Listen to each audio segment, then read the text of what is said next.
আল্লাহ তুমি দয়ার সাগর রহমানুর রহিম তোমার দয়াই পূর্ণ আমার সারা নিশিদিন আল্লাহ তুমি দয়ার সাগর আল্লাহ তুমি দয়ার সাগর রহমানুর রহিম তোমার দয়াই পূর্ণ আমার সারা নিশিদিন তোমার দয়াই পূর্ণ আমার সারা নিশিদিন তুমি মিটাও সকল চাওয়া দুদিন আগে পরে তোমার কাছে সকল পাওয়া সবই তোমার তরে তুমি মিটাও সকল চাওয়া দুদিন আগে পরে তোমার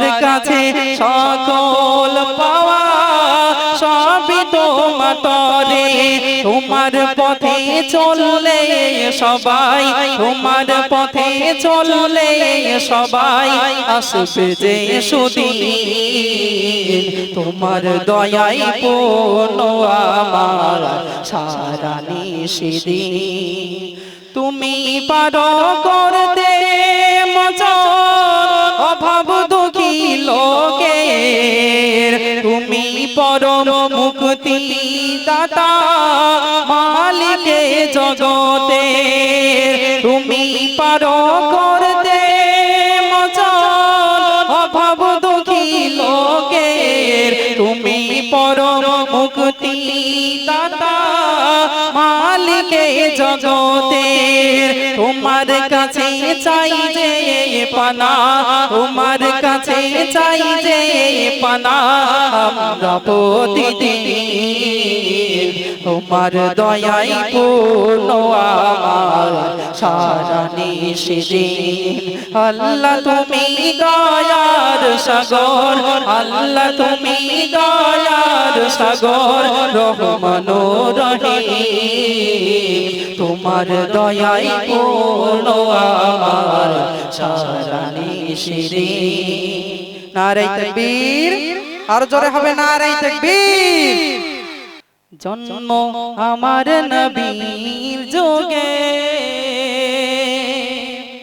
হলে কেমন হতো জন্ম আমার নবী যুগে হলে কেমন হতো জন্ম আমার নবী যুগে হলে কেমন হতো দুনয়নে রাসূল পাক দেখিলে কেমন হতো দুনয়নে রাসূল পাক দেখিলে কেমন হতো জন্ম আমার নবী যুগে হলে কেমন হতো জন্ম আমার নবী যুগে হলে কেমন হতো আসতো ভেসে হযরতে বিলালের মধুর আযান যে জানে ছিল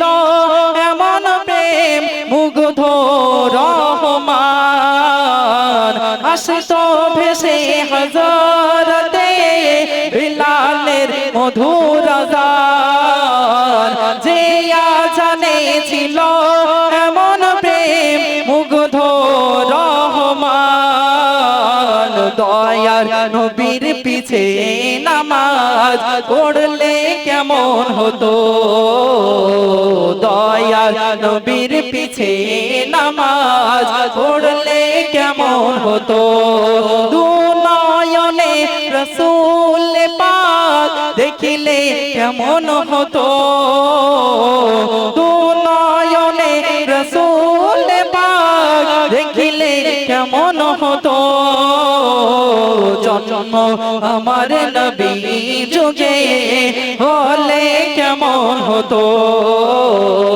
জন্ম আমার নবী যুগে হলে কেমন হতো তিনি কত আলোচনায় থাকতাম আমি অধম সামনে রাসূল পাক হতো পাশে সাহাবাগণ দিনই কত আলোচনায় থাকতাম আমি অধম সামনে রসুল পাক কত পাশে সাহাবাগণ আবু বকর উমর উসমান আলী সঙ্গী কেমন হতো আবু বকর উমর উসমান আলী সঙ্গী কেমন হতো দু নয়নে রাসূল পাক দেখিলে কেমন হতো জন্ম আমার নবী যুগে হলে কেমন হতো জন্ম আমার নবী যুগে হলে কেমন হতো নারে তাকবীর আর জোরে নারে তাকবীর এ কেমন নসিব খোদা দিল বলো এ কেমন নসিব খোদা দিল বলো বেটির বিয়ের দিনে পিতার জানাজা হলো এ কেমন নসিব খোদা দিল বলো বেটির বিয়ের দিনে পিতার জানাজা হলো এ কেমন নসিব খোদা দিল বলো কোন এক গ্রামে এক দুঃখী পরিবার প্রসব কালে বিদায় নিল বিবি তাহার আসমান যেন ভেঙে পড়ে তাহারি মাথায় না জানি কি লেখা আছে জীবনের খাতায় কচি মুখ দেখে পিতা সবই ভুলে গেল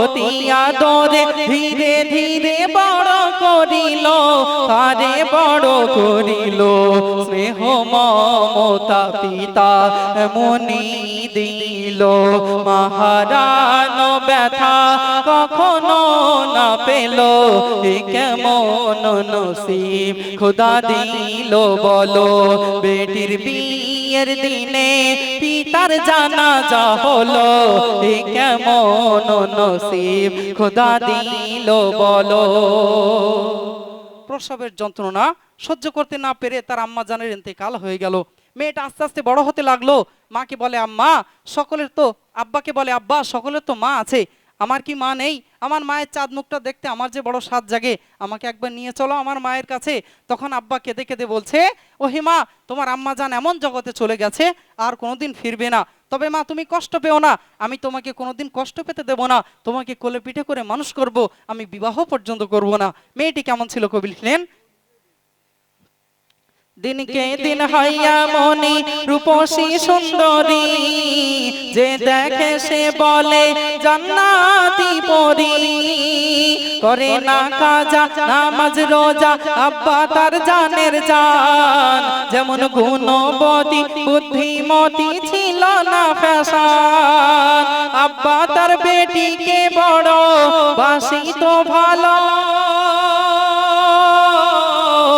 বেটি যেন ছিল দুই নয়নের আলো দুই নয়নের আলো এক ধনী পরিবার বিয়ের প্রস্তাব দিল সুখী থাকবে মোর মা পিতা খুশি হলো এ কেমন নসিব খোদা দিল বলো বেটির বিয়ের দিনে পিতার জানাজা হলো এ কেমন নসিব খোদা দিল বলো আপনারা জানেন গ্রামে একটা ভালো মেয়ে থাকলে সে যদি নামাজ কালাম পড়ে একটু পর্দানসীনা হয় একটু সুন্দরী হয় তাহলে ধনী পরিবার থেকে বিয়ের প্রস্তাব দেওয়া হয় তাই না কেননা ভালো মেয়ে পাওয়া এই দুনিয়ায় খুব মুশকিল ওই জন্য ভালো মেয়ে যারা নামাজি মেয়ে তাদেরকে প্রত্যেকেই চায় যে আমার বাড়ির বৌমা হোক এরকম মেয়ে তাই না এমনিভাবে ধনী পরিবার থেকে বিয়ের প্রস্তাব দেওয়া হলো কিন্তু যৌতুক কি কি চাওয়া হয়েছিল কবি ছন্দের মাধ্যমে লিখছেন ঘটনা গজল প্রথম থেকে শেষ পর্যন্ত মন দিয়ে না শুনলে কিছু বুঝতে পারবেন না ভালো লাগবে না ওই জন্য মাঝখানে যদি উঠে চলে যান বেকার হয়ে যাবে গজলটা মন দিয়ে শুনুন আশা করছি খুব ভালো লাগবে খুব শিক্ষণীয় এই গজল আমার লাইফের একটা পপুলার কালাম আমি শোনাচ্ছি আপনারা শ্রবণ করুন 50,000 নগদে চাই 8 ভরি সোনা, দিলে রাজরানী হবে তোমারি কন্যা। গরিব পিতা শুনে কথা রাজি হলো দেখো না, মেয়ের বিয়ের তরে বিক্রয় করে জমি জমা। আব্বা তোমায় ছেড়ে আমি যাব না চলে, কে তোমায় ভালোবাসিবে, কে আহার দেবে তুলে, কে আহার দেবে তুলে। না দেখে তোমার সোনা মাকে কেমনে থাকবে বলো, তোমার কোড়ে ঘরে কে জ্বালাবে আলো। এ কেমন নসিব খোদা দিল বলো, বেটির বিয়ের দিনে পিতার জানাজা হলো। এ কেমন নসিব খোদা দিল বলো। আব্বা জান বিয়ের দিনে কি আসছে বলে জমি জায়গাগুলো সব বিক্রি করে দিচ্ছে। মনে তোমরা শুনছো তো মনে? একবার তাকবীর দাও তো দেখি। নারে তাকবীর, আরো জোরে নারে তাকবীর। তো তখন মেয়েটা কেঁদে যারা যারা হয়ে যাচ্ছে, আব্বা কেন তুমি আমাকে পরের বাড়িতে পাঠিয়ে দেবে? আব্বা তুমি না আমাকে না দেখে থাকতে পারো না? আব্বা আমিও তো তোমাকে না দেখে থাকতে পারি না, আজ আমাকে পরের হাতে তুলে দিচ্ছ, আমাকে সেখানে দিয়ে তুমি কিভাবে থাকবে? তখন আব্বা কেঁদে কেঁদে বলছে, ও হে মা, এই দুনিয়ায় প্রত্যেকটি মেয়ে তার আব্বার বড় আদরের। মেয়েরা যা কিছু চাই তার থেকে বেশি বেশি আব্বারা এনে দেয়, কেন? মা আমার খুশি থাকবে। কিন্তু একদিন কেঁদে কেঁদে সেই মেয়েকে পরের হাতে তুলে দিতে হয়। মা তুমি সেখানে গেলে আম্মা পাবে, আব্বা পাবে, তুমি স্বামী পাবে, সারা জীবন সুখে শান্তিতে তোমার কেটে যাবে। তো কি ঘটেছিল? কবি কত সুন্দর কথা লিখছেন, বাস্তব ঘটনা কবি লিখছেন। তিলে তিলে দেখো যারে মানুষ করতে হয়, কেঁদে কেঁদে তবু তারে পরের হাতে সঁপতে হয়। দেখতে দেখতে দেখো বেটির বিয়ের দিন এসে গেল, খাওয়া দাওয়া বিয়ে সেরে বেহাইকে ডাকিল। অসহায় ধনীর মিনতি করে, কিছু টাকা কম আছে দেব তোমায় পরে, দেব তোমায় পরে। চরম অপমান কন্যার পিতার করিল, ছোট লোকের জাত তোরা কি হবি ভালো। এ কেমন নসিব খোদা দিল বলো। খাওয়া দাওয়া কমপ্লিট হয়ে গেল।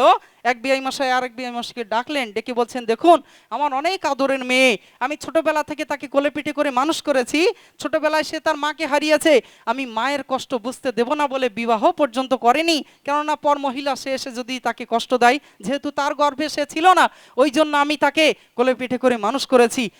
আজ আপনারা যা চেয়েছিলেন আমার জমি জায়গা সব বিক্রি করে আজ আপনাদের হাতে আমার সন্তানকে তুলে দিচ্ছি। তবে খবরদার আমার মেয়ের মনে আপনারা কষ্ট দেবেন না। তার চোখ দিয়ে এক ফোঁটা পানি পড়লে আমি আব্বা সহ্য করতে পারবো না। আমি আমার মেয়েকে অনেক বেশি ভালোবাসি।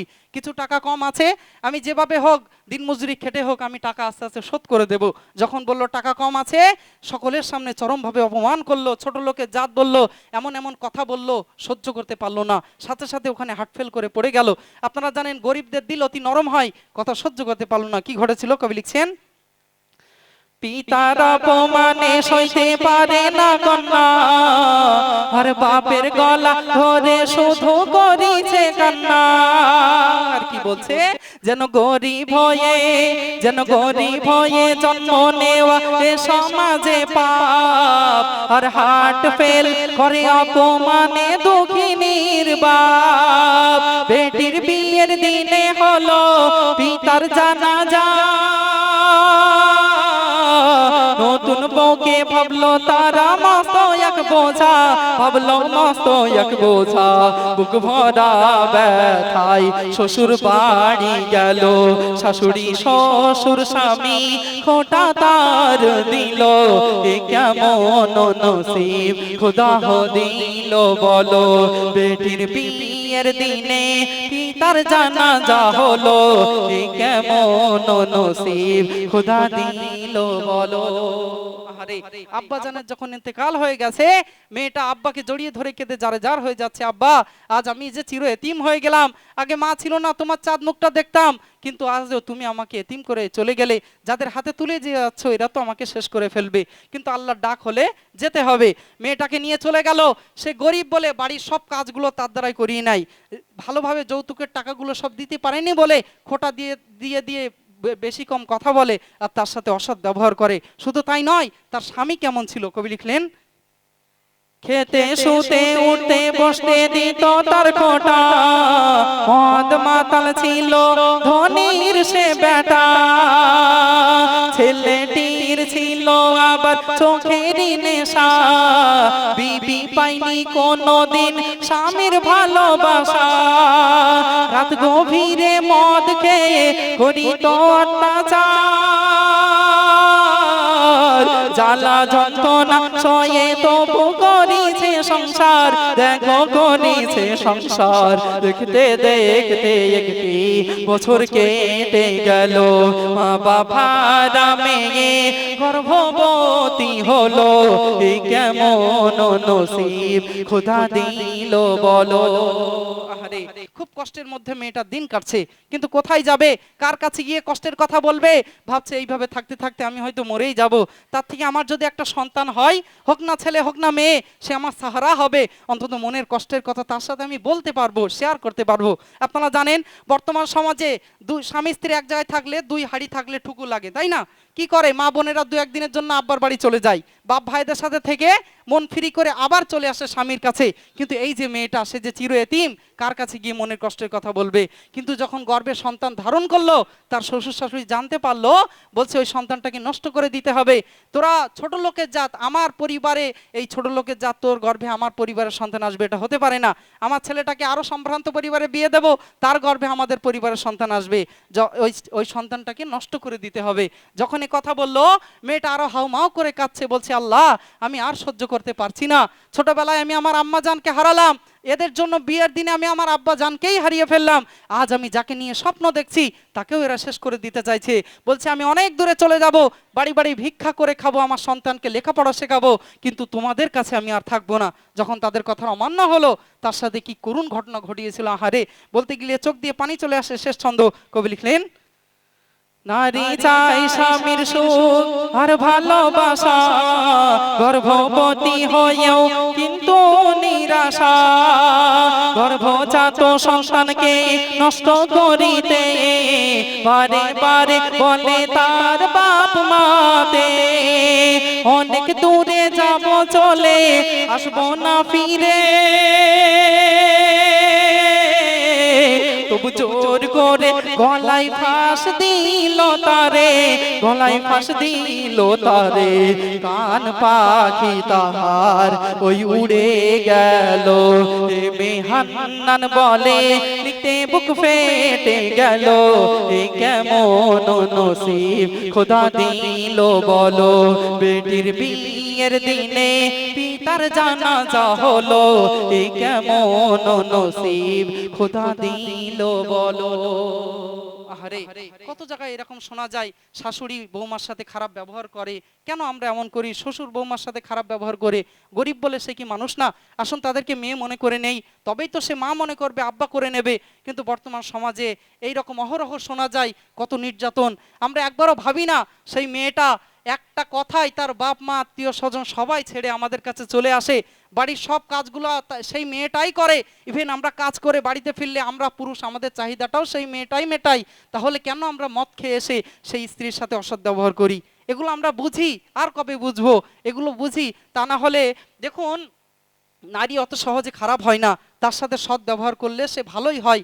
ওই জন্য আমরা চেষ্টা করব সর্বদা তার সাথে সৎ ব্যবহার করার। আশা করছি সংসারে শান্তি আসবে। আপনারা এই গজলের মাধ্যমে আশা করছি অনেক শিক্ষা পেয়েছেন, কেননা এইসব গজল শিক্ষণীয় গজল। বর্তমান সমাজে বিয়ের প্রস্তাব আসলেই যদি ধনী পরিবার থেকে আসে, আমরা লাফালাফি করি, ওরে বাবারে চাকরি করে মানে বিশাল ব্যাপার, ওই জায়গায় মেয়ে বিয়ে দেবো মানে সারা জীবন সুখে থাকবে। কিন্তু সরকারি, হ্যাঁ সরকারি চাকরি করে মানে বিশাল ব্যাপার, ওখানে মেয়ে দেবো মানে সারা জীবন মেয়ে আমার খুশি থাকবে। কিন্তু দেখা যাবে সেই ছেলেটাই মদ খেয়ে এসে পর মহিলার সাথে প্রেম ভালোবাসায় লিপ্ত হয়ে আপনার এই কন্যাকে আর সে তার পছন্দ হবে না। ওই জন্য শুধু টাকা দেখলে হবে না, শুধু চাকরি দেখলে হবে না, শুধু তাই বলে সবাই একরকম না, মন মানসিকতা সবার সমান হয় না। এগুলো দেখতে হবে যে ছেলেটা কেমন, তার মন মানসিকতা কেমন, সে নামাজ কালাম পড়ে কিনা, তার ভেতরে আল্লাহ রসুলের মহব্বত ভালোবাসা আছে কিনা, সে নামাজ কালাম তার ভেতরে জান্নাত জাহান্নাম কবরের এগুলো আছে কিনা, সে কোনোদিন গরিব হতে পারে, সে আপনাদের সন্তানকে কষ্ট দেবে না, এটা বুঝি, তবে কিন্তু মেয়েরা ভালো থাকবে, সুখে থাকবে। বোনেরা আসলে ভাইরা জিজ্ঞাসা করে, বোন তোমাকে তো এত টাকা খরচ করে বিয়ে দিলাম, তুমি ভালো আছো তো বোন, সেখানে তোমাকে কষ্ট দেয় না তো? শুধু মেয়েরা সংসারটা টিকিয়ে রাখার জন্যই ভাইকে বলে, আব্বাকে বলে, মাকে বলে, আব্বা আমি অনেক ভালো আছি, মা আমি অনেক ভালো আছি, ভাই আমি অনেক ভালো আছি, তারা আমার সাথে খুব ভালো ব্যবহার করে, কিন্তু ভেতরে ভেতরে খবর নিয়ে দেখবেন সে কষ্টে আছে, অনেক কষ্টে আছে। আসুন, পরের মেয়ে বলে আপন করে নেই, নিজের মেয়ে কাজ করলে কষ্ট হয়, আর পরের মেয়ে করলে কি কষ্ট হয় না? অবশ্যই হয়, এটা আমরা বুঝি। যাই হোক, যাদের মনে চাহিদা কবে সেই মদিনায় যাব, আল্লাহ কবে নিয়ে যাবেন আমাদেরকে মদিনায়, মদিনায় গিয়ে আমরা কি কি করব সেটা আমি এই গজলের মাধ্যমে বলছি, আপনারা শুনুন, আশা করছি খুবই ভালো লাগবে। আমার অনেক আম্মা জানেরা, তাঁরাও নামাজ পড়ে, আল্লাহর কাছে দোয়া করে, আল্লাহ কত মানুষ হজে যাচ্ছে, আল্লাহ আমাদের কি একটু যাওয়া হবে না? তো সেই বিষয়ে গজলটা বলছি, আপনাদের খুব ভালো লাগবে আশা করছি, শুনুন। মনেতে বাসনা হৃদয়ের বেদনা, যাওয়া কি হবে না সোনারি মদিনা, মনেতে বাসনা হৃদয়ের বেদনা, যাওয়া কি হবে না সোনারি মদিনা, যেথায় নবীর রওজা নবী পাক শুয়ে রয়, নয়ন ভরে দেখিতে বারে বারে মন চায়, যেথায় নবীর রওজা নবী পাক শুয়ে রয়, নয়ন ভরে দেখিতে বারে বারে মন চায়, ধরে রওজা জালি ছড়াবো নয়না, যাওয়া কি হবে না সোনারি মদিনা, মনেতে বাসনা হৃদয়ের বেদনা, যাওয়া কি হবে না সোনারি মদিনা, ধন্য ভূমি মদিনার নবী পাকের ছোঁয়ায়, হাসান হোসেন খেলিত মদিনার সে ধুলায়, ধন্য ভূমি মদিনার নবী পাকের ছোঁয়ায়, হাসান হোসেন খেলিত মদিনার সে ধুলায়, মাখিব সে ধুলা এ দিলের তামান্না, যাওয়া কি হবে না সোনারি মদিনা, মনেতে বাসনা হৃদয়ের বেদনা, যাওয়া কি হবে না সোনারি মদিনা, ঘুরে ঘুরে দেখিব সাহাবাদের মাজার, যেথায় শুয়ে আছেন আবু বকর ওমর, জোরে বলুন সুবহানাল্লাহ।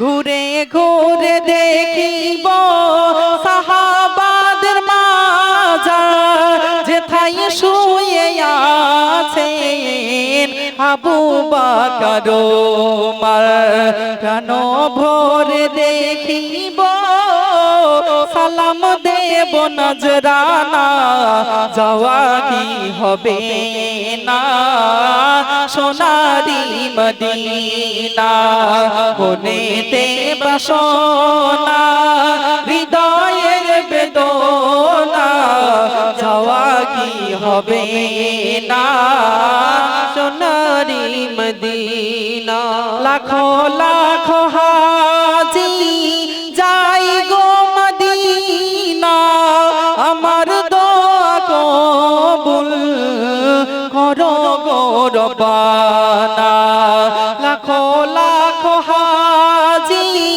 যাই গো মদিনা, আমার দোয়া কবুল করো গো রব্বানা, আলামিনের এক ডাকো না যাওয়া কি হবে না সোনারি মদিনা মনেতে বাসনা হৃদয়ের বেদনা যাওয়া কি হবে না সোনারি মদিনা একটু তাকবীর হবে না রে তাকবীর আরো জোরে হবে না রে তাকবীর মাশাআল্লাহ মানে ভালো লাগলো এই গজল